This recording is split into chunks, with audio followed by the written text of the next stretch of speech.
So I'm Kathleen Smith. Yes, it's Kathleen on Twitter.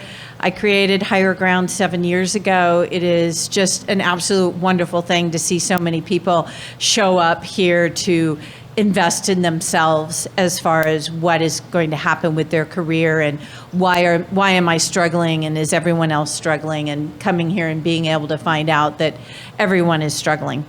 And thank you for those who came on Wednesday, the second morning, early, because it means you're really serious. So we always make sure that we have a really serious talk on the second day. If any of you follow me on Twitter, you know that my friend Mike Murray usually has this spot, but Mike decided that life was too hard in April and left us.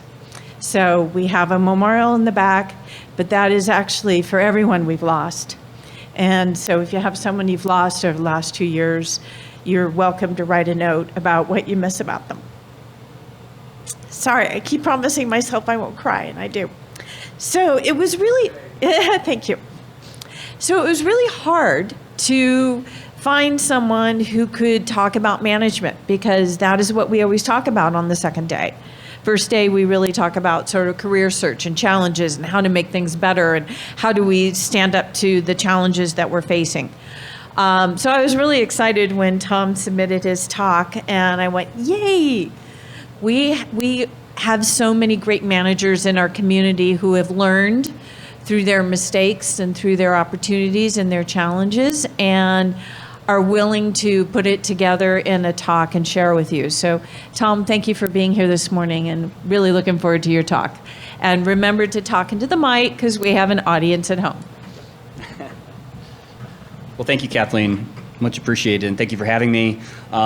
Thanks to everybody at BSides, the whole event crew. Everybody here has been amazing. Hope everybody's having a good time at BSides. This is such a great conference, and I'm just really honored to be here. This is actually my first time speaking at BSides, which is, I know, sounds a little weird. BSides Vegas, that is. So I'm really happy to be here.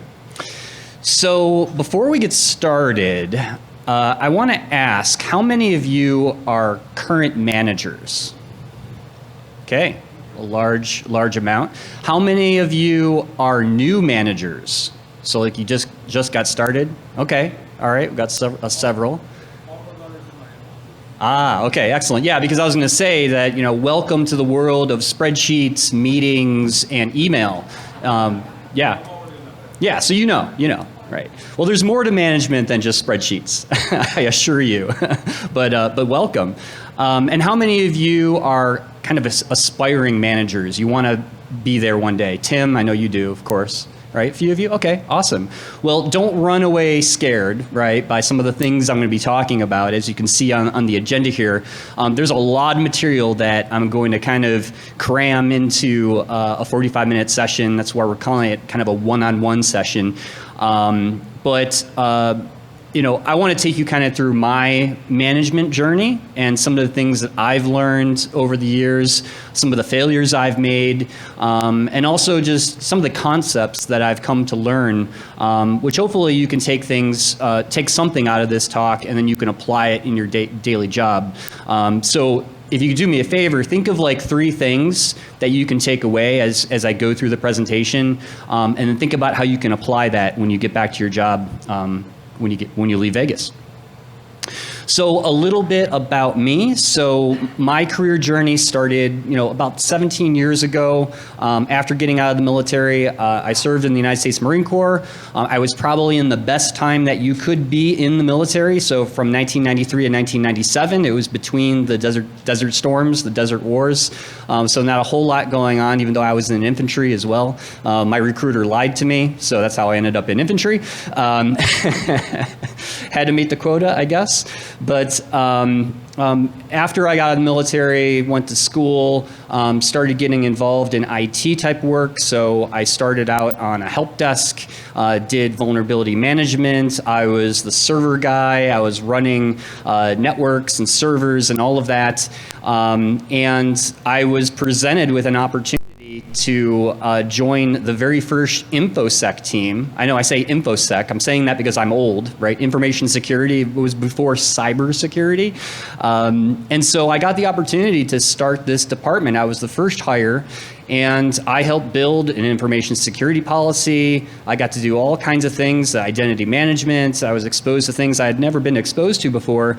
And I got to coordinate our first pen test of the company. And this was a kind of medium-sized property management real estate company. And let me tell you, it was glorious, right? The company I hired owned everything like in 10 minutes.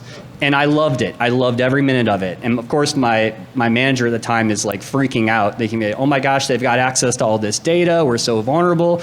And I'm just loving every minute of it. I'm like, this is what I want to do. I want to be a pen tester. I want to be a hacker because this is great. So I shadowed this gentleman. I learned everything I could just from what tools are you using? Tell me more about this. And that was really kind of my catalyst into getting into pen testing and of course staying technical. So after that, I ended up on, at the time, wasn't even called a red team. It was an internal pen test team for a large bank in Cleveland, where I'm from. And I started doing things like physical security assessments and physical pen tests, social engineering. It was kind of in the golden age. And I think Chris Nickerson, if you know who he is, he kind of coined the term Tiger Team. He had that TV show where he was like stealing cars and all that fun stuff. And that's really was kind of the start of red teaming. So I was kind of in the infancy of that, which was pretty cool.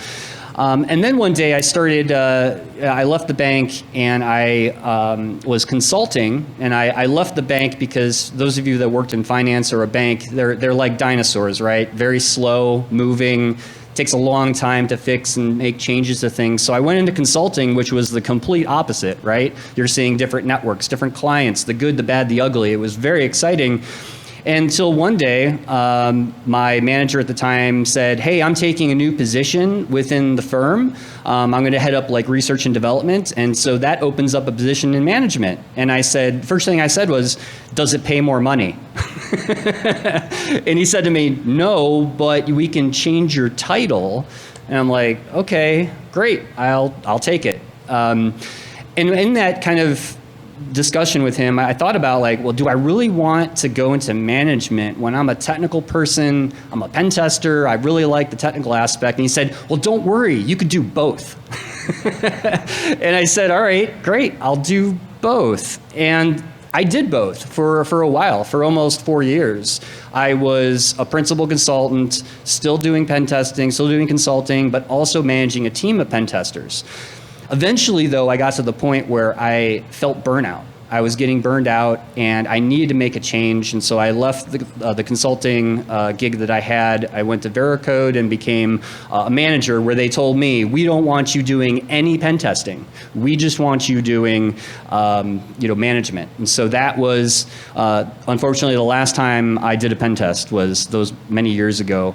And we'll talk about, people ask me, like, do you miss it? Do you miss the technical aspects? And I'll say, sometimes I do, but management to me is actually a little bit more rewarding in a lot of ways.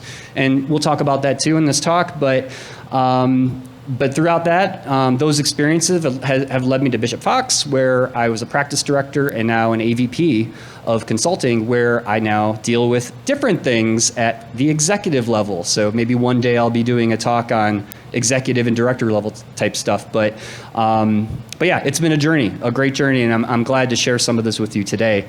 And also, I'm the founder and co-host of the Shared Security Show. So I've been doing that for 13 years. Not sure how I found time to do all that, but we're one of the longest running security podcasts. So check it out if you're looking for something to listen to.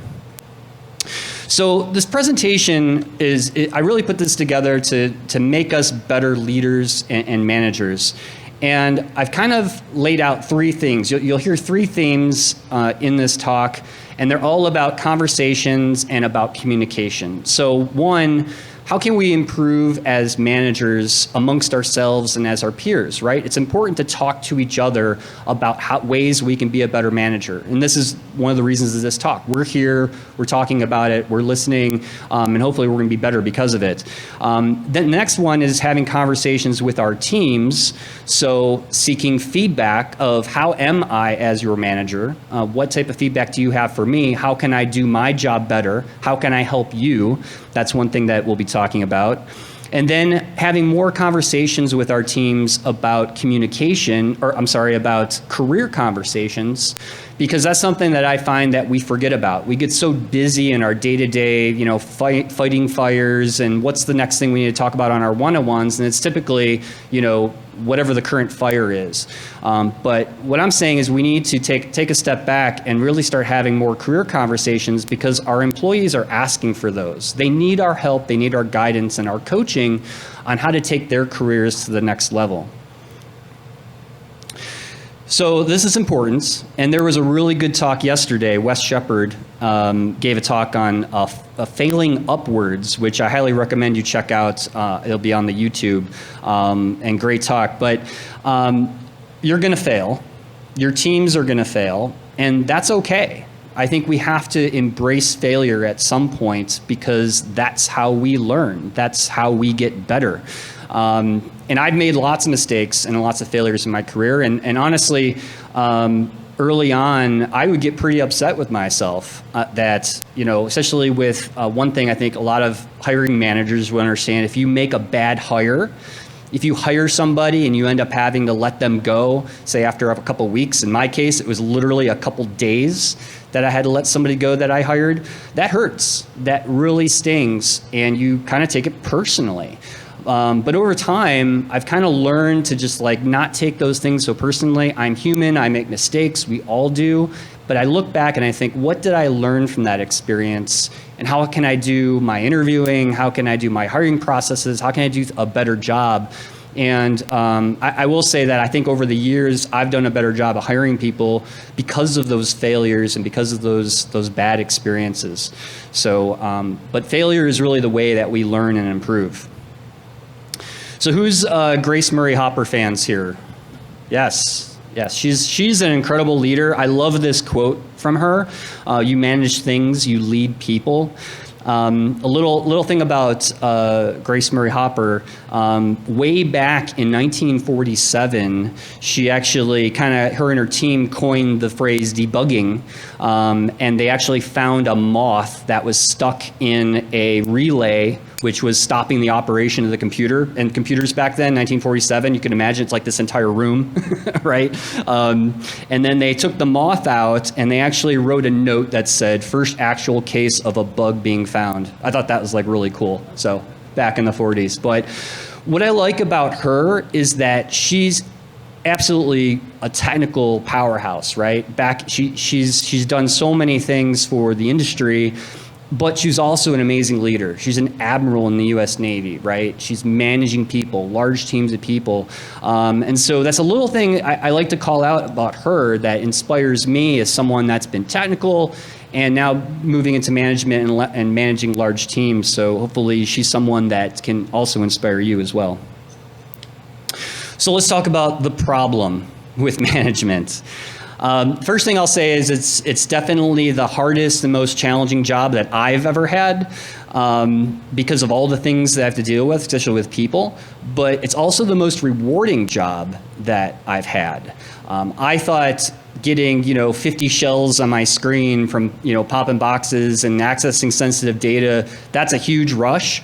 But it's more of a rush, in my opinion, of seeing my team do amazing things, seeing them grow their careers, seeing them challenged and doing stuff that they told me, there's no way I can do this. There's no way I'm capable of doing these things. And they do it, and you watch them do it, or you help coach them through that.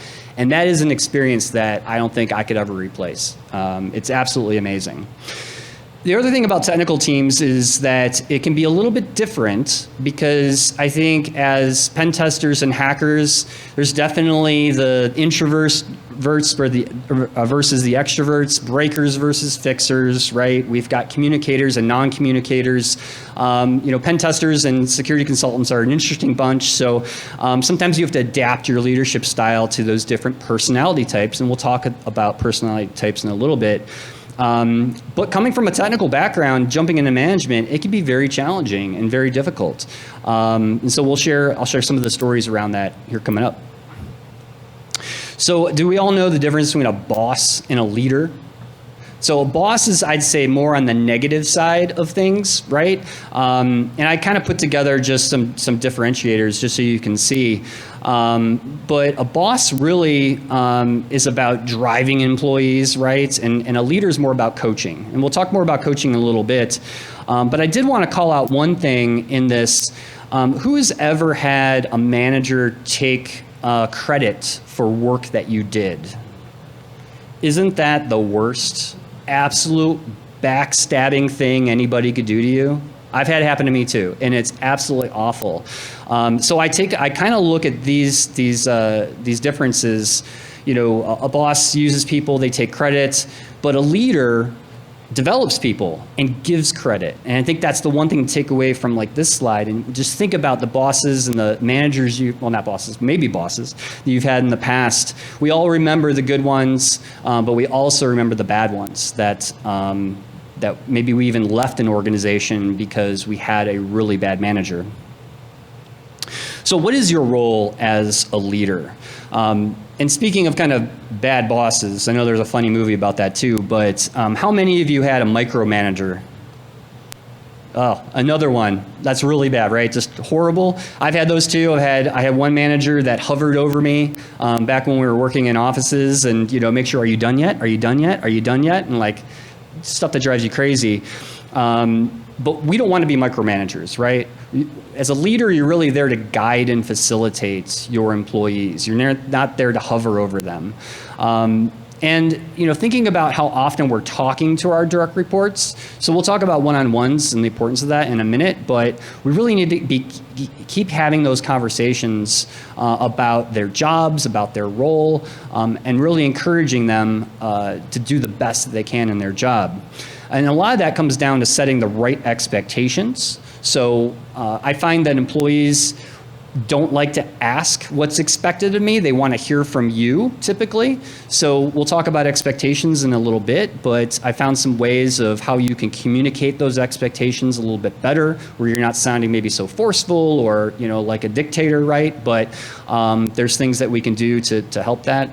And then when we're talking about career conversations, it's true. Employees are responsible for their career. They're responsible for managing that. But you as a leader, you're there to meet those goals, to help them meet their goals and coach them through that. So I find this funny too, is like I've got employees like that just won't say anything. Of like you ask them, hey, so what do you want to do for training, or where do you want to take your career? And they just say well, I'm not really sure. So that's your job then, is to encourage them, like, have you thought about this? Have you thought about that? Have you thought about this? And then they come back and say, okay, yeah, I haven't thought about that. That's what we mean by coaching, you know, giving them those ideas, not telling them, but giving them the encouragement. So setting expectations. So this is probably one of the most important aspects of managing, in my opinion. And I asked too, like all of you, if you had managers that just never set any expectations with you, right? You're just kind of left to figure that out on your own. And honestly, it just never goes well because you don't know if you're doing the right thing or not, because no one has told you otherwise. So, and this can also vary, right? So depending on, your job title or level. So I put in here, different expectations for a senior member of the team versus junior team. Expectations will be a lot different. So we have to communicate those expectations at all times because we don't want our employees trying to figure that out on their own. It just never ends well. So let's talk about respect. So respect is interesting because it's one of those things that when I came to Veracode, and some people in the audience that were on that team probably know, you're coming into a brand new team, you don't know anybody, and of course they're like, who the heck is this guy? Like, he's our new manager, because you inherited all these people, you don't know them, they don't know you, so you have to earn respect as a leader. And that goes both ways. And so a lot of times we think as leaders, like, I'm going to do all these things to get their respect, but employees need to do the same thing to you as well. So I always say that respect goes both ways, and a lot of that comes down to listening. We'll talk about the art of listening here shortly. And that's the first thing I did when I came to that team was I wanted to hear about all the problems. I wanted to hear about what's going on. I didn't change anything. I was there to listen and take that feedback. And then you start talking about with the team about what you're going to do to make things better and all that. So don't come in there like a bull in a china shop, right? Just making all these changes. They will not respect you if you do that. So the art of listening, this is something that has taken me quite a while, and I still have to work at this because it's tough. But I think it's really important, and especially in a world of remote where we're using Teams and Zoom for everything still, where like things like eye contact and body language, you may not think are important, but they still are, even in a virtual world. So one of the things I do is with video chat. So ever go into a meeting and nobody's got their video on, but as soon as one person turns that video on, a lot of people start doing the same thing. It's like the lemming effect, right? That's one technique I use. I don't force people to put their cameras on, but I really feel that it's valuable to at least have some kind of eye-to-eye contact with that other person when you're having those conversations. Put the camera literally like, so you're looking into the camera, move your hands. I mean, those types of things I think are very important in active listening. So what do we mean by active listening? So we're talking about clarifying what the other person just said. So it tells the other person, oh, you are listening to me. You understood what I just told you. And the way you do that is by asking questions. So your direct report will say something like, oh yeah, I did this, or blah, blah, blah. So what I heard you say was, or you can say, are you saying that, or did you mean that? And that clarifies that you are indeed listening to them and you understand what they're saying. And that goes a long way just by changing the conversation a bit. But the general ground rule I found with any conversation, and this applies to not just the business world, but your personal life and relationships and other things as well, 90% of that conversation should be you listening. So you should be talking less and listening more. And that's really hard for just a lot of reasons, right? So think about all your personal relationships and other things. Sometimes we just want to start talking and we just inadvertently, not that we're being malicious, but sometimes it comes across like we don't care about what the other person's saying when we really do. But if you stop, pause, and just let them talk, sometimes that's all you need to do to improve the relationship and the conversation. So this is a big one that I instill on all of my managers throughout my career. That it took me a while to learn this, but really the importance of the one-on-one meeting, because this is really your only opportunity to connect with your team, and you have to make these meetings a priority. I've moved meetings, canceled meetings. This to me is one of the most important things that a manager can do to connect with their teams. And this is where you need to talk about things outside of work as well. So these don't have to be like, they don't have to be your best friend. You have to really connect with them, but you do need to ask them personal questions like, how are things going with your family? How are your kids? How are things at home? Because you know as well as I do, personal problems and things going on at home will affect the workplace. They just do. They've affected me. I've needed time away for personal things. Everybody does. So you have to ask those questions. You have to show that you care about that person on a personal level, because you do. You're their leader. That's what they expect of you. So definitely have those conversations. If you're still in an office, I recommend going for a walk, going get coffee. They don't always have to be at your desk. Virtual coffee, I guess, if you're using Zoom. And then if there's nothing on the agenda, just talk. You can cut the meeting short if you need to, but just check in and say, hey, how's everything going? Anything you want to talk about? And then keep the meeting short. But just the fact that you prioritize that for that employee goes a long way. They may not say it, but they really, really appreciate that time with their boss. I've talked to people that have said that they've worked in organizations where they haven't talked to their manager in months or weeks. And that's really scary. So don't be one of those leaders where you're never talking to your teams. The last thing I'll say about one-on-ones is this is also where you have those career conversations. So you can talk about, hey, so what have you been thinking about training? Or, what are you thinking in the next couple of years you want to do? Or, hey, I saw that there's an opening in another department that you might be a good fit for. These are the times to have those conversations, and don't do it during like the annual review or the mid-year review. I mean, you could certainly do that, but you should be doing that outside of those times as well. So the skip level. So for those of you that are managing managers, or you have a manager in between, this is something that I also recommend doing, and I personally would like to see more executives doing this type of thing. This means to skip over somebody's manager, and it's that opportunity to find out what's really going on the ground. So if those of you that know General James Mattis, he's the former Secretary of Defense, 4-star Marine General in Afghanistan and Iraq, incredible leader. He had a book called Call Sign Chaos, which is a great read, but he talked about how he would talk to the junior ranks, the lance corporals, the privates, quite frequently, asking them questions. How are things going? How are you feeling? And this is a 4-star general. Like, this guy is busy, right? I mean, he's got things to do, but he took the time to meet with the junior people to really find out what's going on.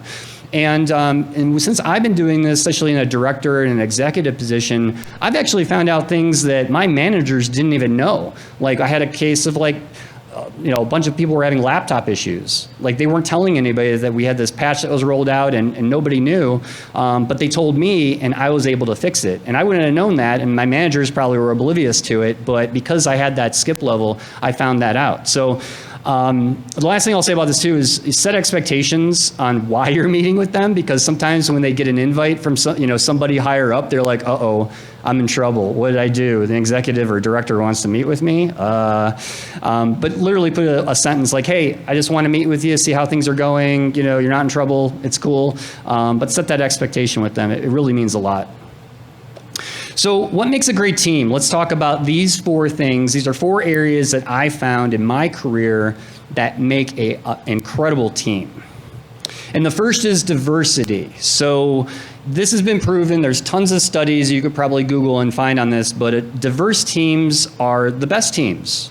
They really are, for lots of reasons, but mainly because different backgrounds, different cultures, varied personalities, and different skills brings a whole lot to the holistic team to solve problems, to work on things together.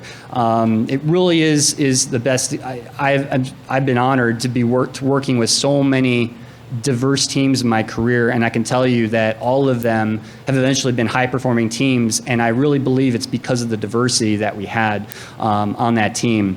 One thing that's interesting, I'll share a quick story, and some of you that have worked on this team may realize we were very open about things like politics, and I know politics is a big hot button, and other things going on in the world, and so we had a chat, going on, just talking about world events and things like that.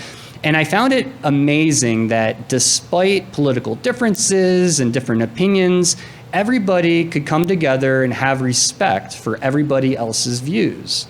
And I thought that was really, really cool. Of course, we had ground rules, right? Like, be respectful, be kind, all these things. But it amazed me that this team, very diverse team, could still talk. And I thought to myself, like, why can't we do this in the real world, right? Like with politicians, and why can't people come together? And I really believe that's because of the diversity and the respect that everybody on this team had with one another. It was really amazing to see. So challenge. So your team members have to be challenged, and they may not ask you to be challenged, but they're secretly knowing, they're secretly saying they do want to be challenged. So I think it's kind of a myth that you get quiet, more introverted people that say, I just want to do my job, like I don't want to do anything else.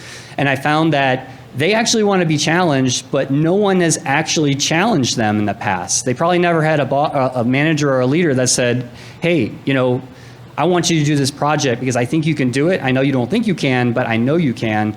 And so I've always challenged individuals that were more on the introverted side and kind of brought them out of their shell, and they appreciated that. I had people thank me. It's like, hey, thanks for putting on that project. I really like that. I learned a ton, and can I do another one, right? And this is coming from introverted people. But you want to kind of divvy things up in terms of like giving people work that's different, work that pushes their limits, and of course work that has a purpose. Like we all want to do a job that has a purpose. It's really important to our human well-being. And then communication, right? Big theme about this talk is communication, and communication is really consistent. It has to be consistent. It has to go both ways, so it can't be one way, right? It can't be all you communicating. Your team has to communicate back to you as well. It has to be there has to be feedback around that communication. Lessons learned and follow-up is really important. I've seen communication go really good and really bad. And I think a good example of that is like data breach notifications, right? It's the good and the bad and the ugly. So if you want to see like, how a company responds to a data breach, hopefully you're in full disclosure and you're talking about what really happened and all those things, but there's some companies that don't say anything or they don't do anything till later. So keeping that in mind just for how you communicate with your team can go a long way. And respect. I mentioned respect already, but this is also, I think, one of the most important aspects of a great team. And I think respect starts with empathy as well. We'll talk about empathy in a minute, but this is empathy for your team members and making sure that they have empathy with each other as well. And so that's part of building that culture within your team. And so that also includes kindness as well. I think we all would say we have a no asshole rule, right, on the team of like who we hire. But we need people to be kind. And we also need people to be self-aware of who they are, what they're bringing to the table, how they respond to angry customers, angry employees from other departments. All of that is about generating respect. And I like this quote, it's really like a mirror. So the more you show it to others, the more that they will show it to you. So I wanted to quickly talk about a team charter. And there's lots of information on the internet about team charters, and you can do them in different ways. I've got a link at the end that you can check out if you're looking for like kind of a template, like a general template for a team charter. But I really find a lot of value in this because it kind of levels the playing field in terms of making sure everybody is on the same page on your team. So it defines the mission, a vision for your team, like what are we doing? What is the purpose of our work? What are our goals? What are we trying to accomplish?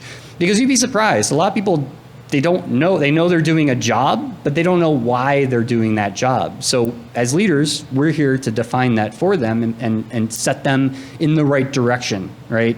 It also outlines expectations. So outlining what's the expectation of your role. So like in my world, what's the expectation of a senior consultant compared to a consultant 3? There's very different expectations, but if those are not communicated and documented, they're again left to figure that out for themselves, and that never ends well. The other thing I'll mention about a team charter, it's a living document. It's not meant to be set in stone. It's not meant to be, this is it. We're never changing it. I actually revise mine every couple months. 6 months, what I recommend, twice a year is good. And you meet with the team, meet with your leaders, and talk about like what's working, what's not, and where do we need to make changes. But I found this is a great way to just put everybody on the same page. So just some examples, and I'll just take Bishop Fox as an example. What do we mean by like a mission statement and a vision statement? So for Bishop Fox mission, so it's defending forward to safeguard our digital world. It's very straightforward, very simple, easy to understand. These things don't have to be complex. I know there's some companies out there that put a lot of time and marketing effort into that vision, that mission and vision statement. There's tons out there you could probably Google, but make it very simple. Why are we here? What is it that we're doing? And then the vision, so to be the most advanced and admired defensive cyber operations team. And then for your own team, so if you're in a smaller team or a department, break that down into what are you trying to do? So in my area of the business, it's to have the best defensive security offerings in the industry. It's very clear, concise, and sets everybody in the same path. That's all it needs to be. So here's an example of just some roles and responsibilities, and at least how I've done it over the years. So this is defining and setting expectations for each role within your team. And what I've done is I've broken those out into very specific categories. So some of those categories could be, professional development, communication, mentoring, business development. It just depends on your business and what categories of those roles that you're trying to define. And that's really going to vary on your business. But you need to document it. And you need to communicate it, so don't leave this like on your desktop or somewhere where nobody can find it. I recommend using like an internal intranet or a wiki or some other place that everybody can see it. It's pinned, everybody understands where it's at, and then it's updated. So it's very important to also reference this in your one-on-ones. So when someone is thinking about, hey, how do I get promoted to be a senior consultant, as an example, I show them this, we talk about it, and now they have clear expectations of, okay, so I need to be working towards this role and doing these things and showing, that I'm capable of being promoted into this role. It makes it really clear, right? Because it's documented and it's understood. So let's jump into hiring. What a great conversation, right? We love hiring because, there's so many jobs we need to fill, right? In this industry, not enough people. I know there's a lot of debate about that. Some people say it's more about lack of skills versus lack of people. And, we won't have that debate here, but we need to ask ourselves, who do we hire and how do we hire correctly, or at least as best as we can, so we're making the best decisions on who we're bringing onto our team. And a lot of this comes down to, looking at who you have on your team, looking at their skills, looking at yourself, and, what are my weaknesses? What do I need to fill in? Maybe what are some things I don't do as well as I should? And where could I bring someone in to help with that? So I'm not sure if anyone knows or heard of Sarah Blakely. Yes. Yeah. Sarah Blakely is awesome. She founded Spanx, which is actually a $1 billion business now. I definitely recommend you kind of reading more about her because she has an incredible background she had tons of failures in her career. She had lots of experiences that set her back, but she could overcome all those. And a lot of it was because of the people she hired and the people that she surrounded herself with. So she's very inspiring from that, and really is an example of hiring for your weakness, and something we should all think about too. So with that, it kind of leads us into emotional intelligence. And one of the arguments that, maybe not really arguments, but I've had with some other leaders is, should we prioritize emotional intelligence over technical ability?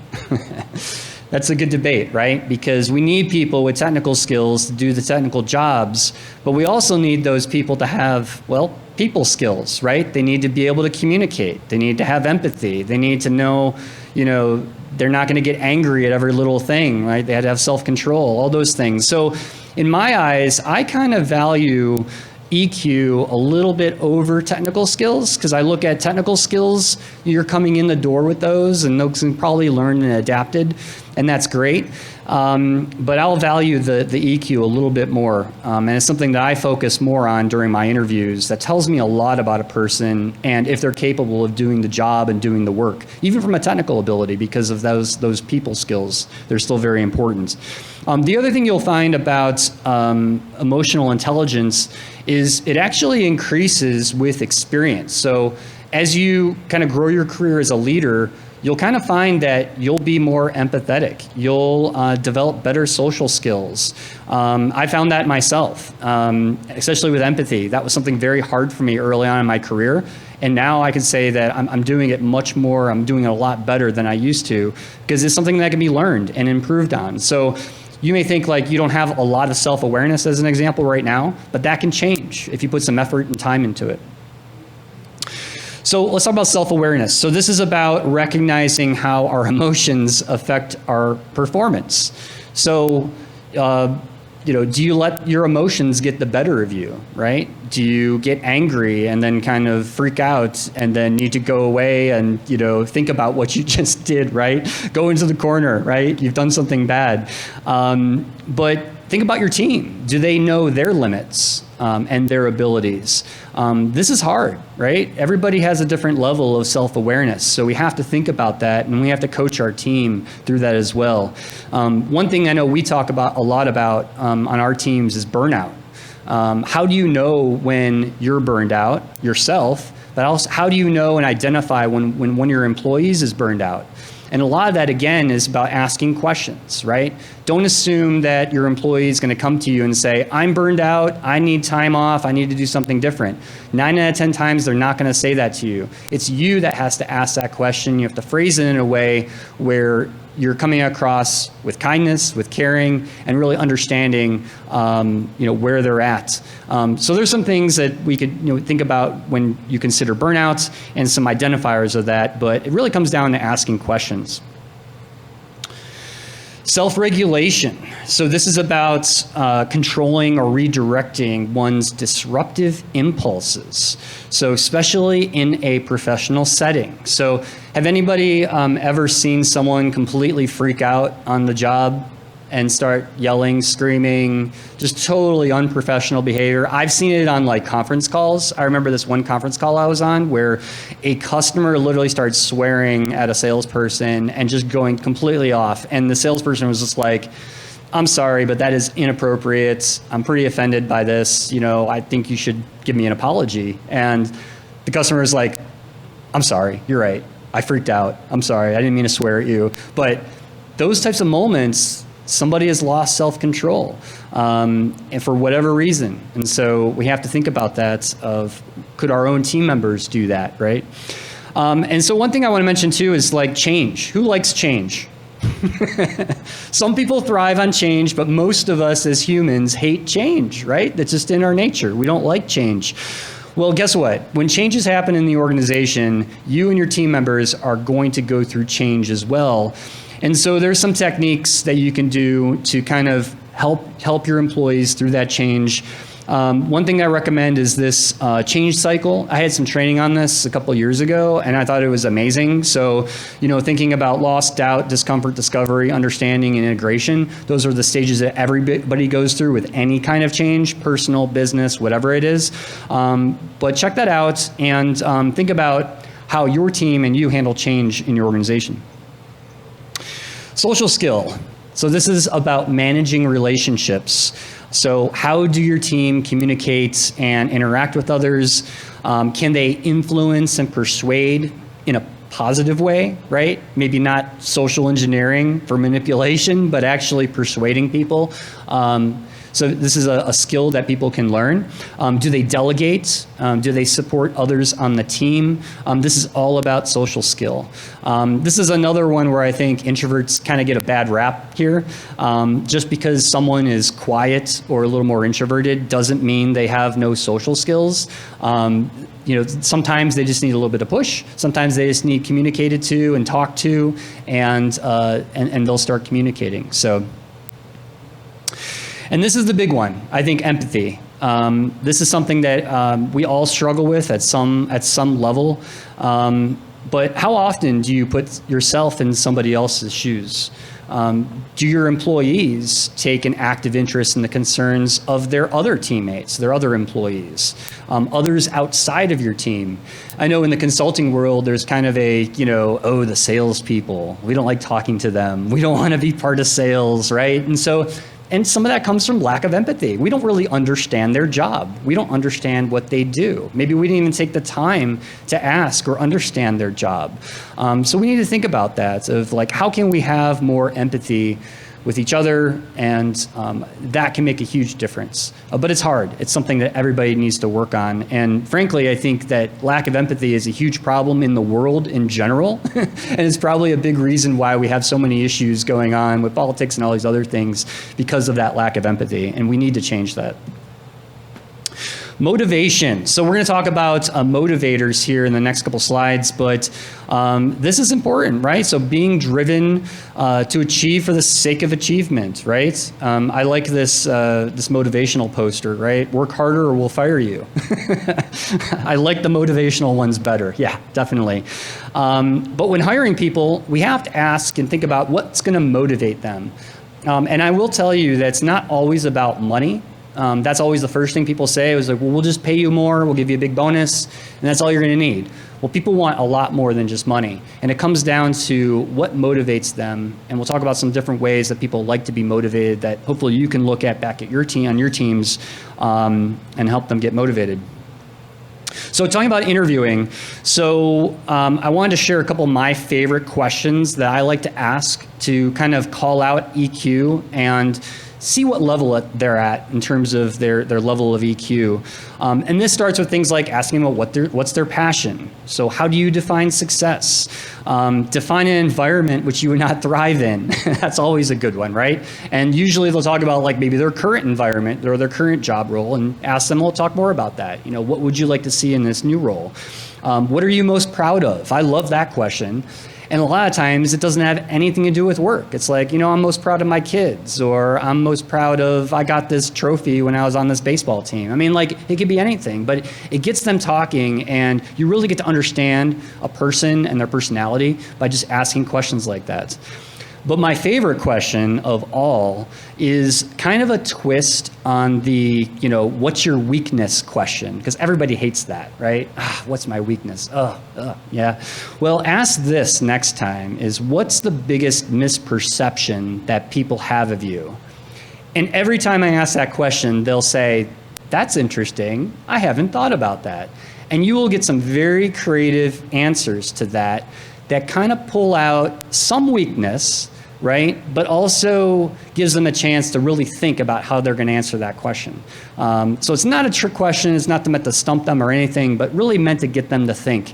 And I always love the answers that I get from that question. So Old MacDonald had a farm. E-I-E-I-O, right, yes.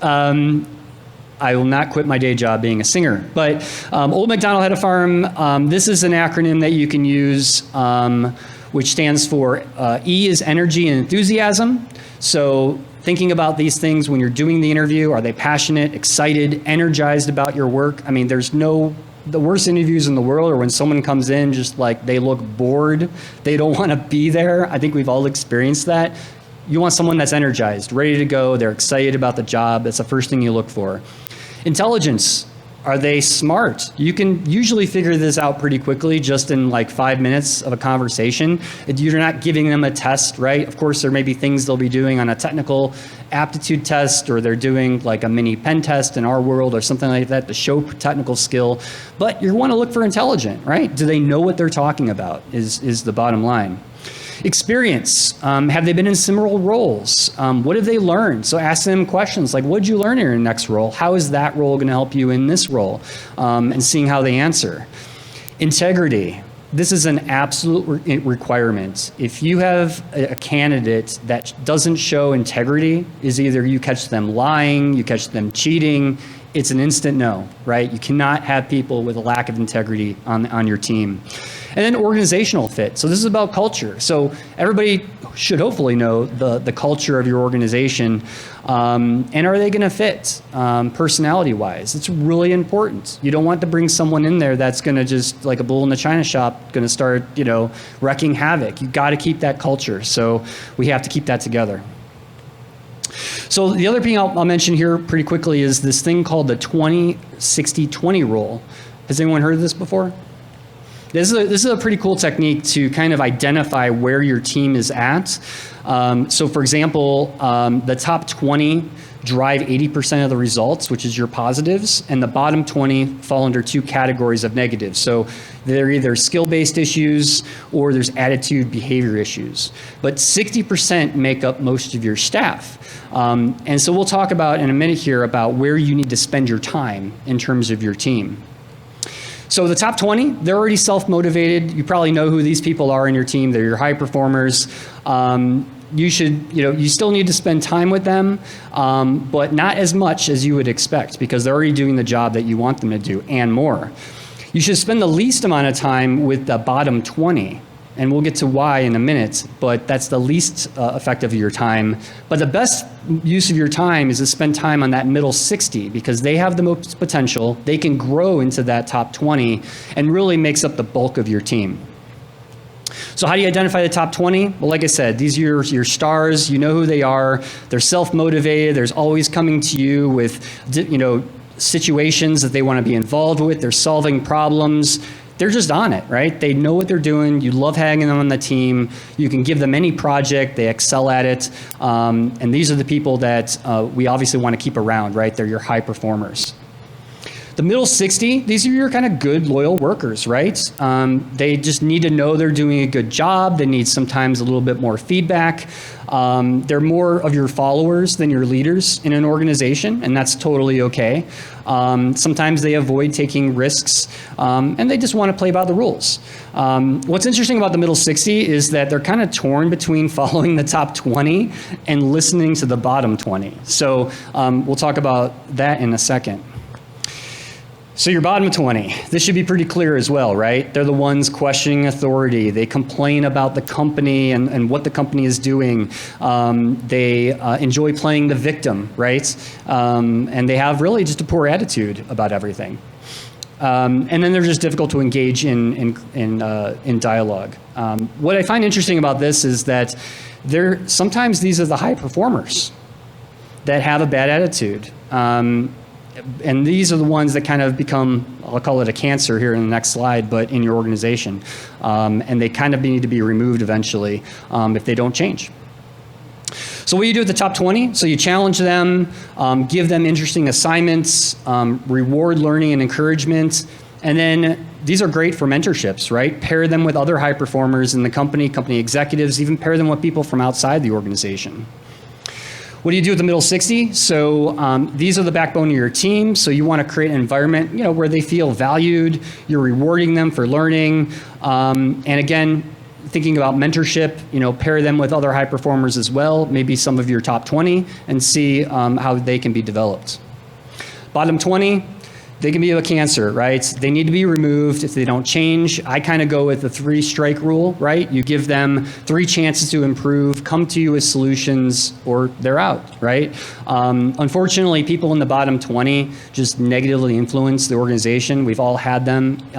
In fact, when we had a few individuals that we've had to let go, I've had other people in the team actually thank me. They're like, we're glad so-and-so is no longer here because they were such a drain on our energy and they were so negative and really brought the team down. So consider all that when you're looking at your team. So real quick, I know we only got a couple minutes left here, so I'll talk about motivation. So what motivates the team? There's different types of motivators. So there's intrinsic and extrinsic motivators, and we all fall into these categories. So these are intrinsic means, you like belonging, you have a curiosity, you love what you're doing. You're not necessarily looking for rewards like money or badges or other types of things. But on the other side, some people like that. Some people like badges. Some people like fear of punishment, right? That's why those burn boot camps and other things are very popular, because some people like getting yelled at to lose weight, right? That's just something of a motivator to them. So we kind of have to put our team into these 2 different categories and think about how do they like being motivated. And the way to do this is just to ask them, how do you like being motivated? Is it money? Is it rewards? Is it public thanks? Ask them those questions. I won't talk a little about this because I know we're running out of time, but McCullen's human motivation theory is something that's pretty cool that you can find more about, but everybody falls into these 3 categories. You're either achievement, affiliation, and power, and you have a dominant category with like kind of a subcategory, but this is something you can check out, and I found a lot of value in it and how I categorize my team in terms of who's a high achiever versus who's more power hungry and those types of things. Personality types. So I'm a big proponent of multiple personality tests. So we've all heard of the Enneagram, the Myers-Briggs, DISC. My favorite, though, is the process communication model, which is something used by NASA to figure out the personality types of astronauts. And astronauts obviously have to be of a certain personality type if you're going to space, which is kind of neat. So The thing I'll say on personality types is just remember that there is no one good personality test. I would say take multiple of them, and they all have an aspect of who you are. And that's what I'll say about that. So no matter, take the different tests and you'll find out, the type of person that you are. Lastly, communication. The one thing I'll mention about this is always create an agenda for meetings. Hopefully all of you are thinking about that, because I hate it when I get a meeting invite and there's no agenda. I'm like, why am I here? What am I doing, right? So as a leader, always create a meeting agenda. Encourage your team to do the same. And the last thing I'll mention about communication is, well, it takes 7 times to get people to remember something. So if you're not getting questions about what you just said, then they probably didn't understand you and you probably didn't communicate it correctly. So over communication, if you can, is really important. Coaching. So let's jump right to, we all know what is a good coach, but asking questions, right? So when you're in a coaching session, you want to focus on questions of inquiry and curiosity. So what could you have done differently? What went well or worked? Tell me more about that. Help me understand. Those are all phrases that you can use in a coaching session. But first, start with your observations. Invite their response, their reactions. Don't interrupt. Always listen when you're coaching. And then share your personal thoughts and reactions. And then you work together on the solution. That's the most important thing. And then summarize, right? So sometimes that's in an email of, hey, this is what we talked about. This is maybe a goal that we set for something to be accomplished. And you have it on record, right? So an email follow-up is really important in any type of coaching session. And I just want to touch on career development. So I talked about career conversations early on, but this is important, right? So we have to have these conversations to help develop our team's skills and where they want to go in their careers. But it's not about like completing forms like in an annual review. These are about quality conversations we're having about career. So we want to explore possibilities and opportunities with our teams. We want to get responses from them, and we want to help and guide them through that. But like I mentioned before, employees really have to own that conversation, but you need to guide them, because a lot of times they're not going to tell you of like, this is what I want to do with my career. So you as a leader need to identify that for them. So just to conclude, hopefully we're right on time here. Be very clear about your expectations. Like I said, spend more time listening versus talking. Look for emotional intelligence in your hires. Prioritize one-on-one meetings. Apply that 20-60 rule that I mentioned. Understand your team members. Talk to them. Work on your own communication style and who you are. And just let your team do great things, right? They're going to do great things. If you're a great leader and you're inspiring them, they're going to do awesome things. So here's a couple things just to finish up. A couple books I recommend, especially for new managers. This book called The Making of a Manager, I highly recommend if you're just getting into management. Existing managers, hopefully you've heard of The 5 Dysfunctions of a Team. This is a great book as well. And then one thing around career conversations is Help Them Grow or Watch Them Go. Great title. Also a very good book on how to have better career conversations. And just some other links. And I will post this, by the way. If you follow me on Twitter, Agent0x0, I'll post this for you. And I don't know if we have time for questions, probably not, but. I apologize. We have to keep on a strict schedule because we have a virtual audience. So thank you, Tom. This is fabulous. Yep, you're welcome. I'll be around, so if you want to talk, ask questions, feel free to come up. Thanks, everyone.